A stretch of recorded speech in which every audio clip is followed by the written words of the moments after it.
Hello friends, स्वागत है आप सभी का आज के इस नए वीडियो में। दोस्तों, अगर आप एक म्यूचुअल फंड निवेशक हैं या आप म्यूचुअल फंड में निवेश करना चाहते हैं तो दोस्तों आपको म्यूचुअल फंड के कुछ इम्पोर्टेंट इंडिकेटर्स के बारे में ज़रूर पता होना चाहिए। दोस्तों, आज हम म्यूचुअल फंड के 4 इम्पोर्टेंट इंडिकेटर के बारे में चर्चा करेंगे। दोस्तों, वीडियो को अंत तक ज़रूर देखें, आपको इस वीडियो में बहुत कुछ सीखने को मिलेगा। चलिए अब हम अपने वीडियो की तरफ चलते हैं।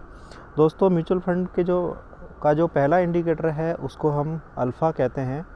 दोस्तों, किसी भी म्यूचुअल फंड का अल्फ़ा हमें ये इंडिकेट करता है कि उस म्यूचुअल फंड ने पिछले सालों में अपने बेंचमार्क इंडेक्स से कितना ज़्यादा रिटर्न कमा के दिया है। यानी कि अगर किसी म्यूचुअल फंड का जो अल्फ़ा है उसकी वैल्यू पॉजिटिव में 1 या 2 है तो इसका मतलब है कि उस म्यूचुअल फंड ने अपने बेंचमार्क इंडेक्स से 1% या 2% ज़्यादा रिटर्न कमा के दिया है, जो कि एक बहुत ही अच्छा साइन है किसी भी म्यूचुअल फंड में इन्वेस्ट करने के लिए। दोस्तों, आप जब भी किसी म्यूचुअल फंड में इन्वेस्ट करते हैं तो आप उसका अल्फ़ा ज़रूर चेक करें, जिससे कि आपको उस म्यूचुअल फंड के रिटर्न के बारे में पता चल सके। चलिए दोस्तों, अभी हम चलते हैं अपने दूसरे इंडिकेटर की तरफ, जिसका नाम है बीटा। दोस्तों, किसी भी म्यूचुअल फंड का बीटा उस फंड की वॉलेटिलिटी के बारे में दर्शाता है। दोस्तों, जो बीटा का जो स्टैंडर्ड बेंचमार्क है या जो स्टैंडर्ड वैल्यू है उसको हम 1 मानते हैं। अगर किसी भी म्यूचुअल फंड का जो बीटा है वो 1 या -1 होना चाहिए तो वो म्यूचुअल फंड ठीक है, क्योंकि बीटा ये बताता है कि जैसे अगर किसी म्यूचुअल फंड का जो बीटा -1 है तो इसका मतलब ये है कि जब मार्केट गिरता है तो म्यूचुअल फंड ने अपने बेंचमार्क इंडेक्स से कम गिरता है। दोस्तों, बीटा की वैल्यू अगर माइनस में है तो ये काफ़ी अच्छा है, नहीं तो 1 या -1 में होना चाहिए, पॉजिटिव में नहीं होना चाहिए। बीटा जो है पॉजिटिव में नहीं होना चाहिए। अभी दोस्तों अब हम चलते हैं स्टैंडर्ड डेविएशन की तरफ। तीसरा जो हमारा इंडिकेटर है स्टैंडर्ड डेविएशन। दोस्तों, स्टैंडर्ड डेविएशन किसी भी म्यूचुअल फंड के पिछले 3 साल के रिटर्न के बारे में हमें बताता है।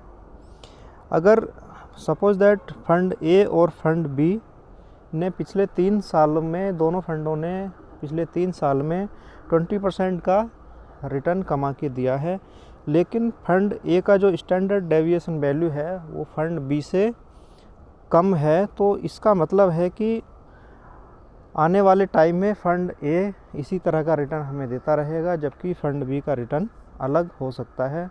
तो दोस्तों, स्टैंडर्ड डेविएशन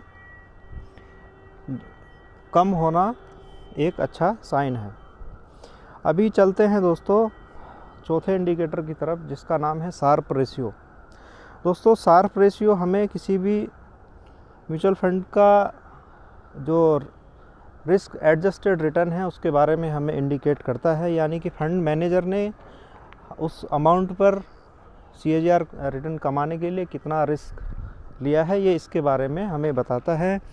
अगर फंड, उदाहरण के तौर पे हम लेते हैं, अगर फंड ए और फंड बी का पिछले 3 साल का जो रिटर्न है वो 20% है, लेकिन फंड ए का जो शार्प रेशियो है वो 1.4 है और फंड बी का शार्प रेशियो 1.25 है, तो दोस्तों हमें फंड ए को चुनना चाहिए इस कंडीशन में।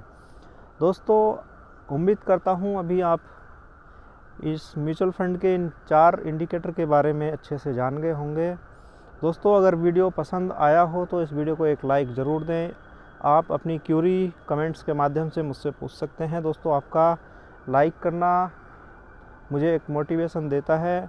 और दोस्तों, इस चैनल को ज़रूर सब्सक्राइब करके रखें ताकि आपको ऐसा ही नॉलेजेबल कंटेंट आगे भी मिलता रहे। इसी के साथ वीडियो समाप्त करते हैं। अपना बहुत ख्याल रखें। जय हिंद,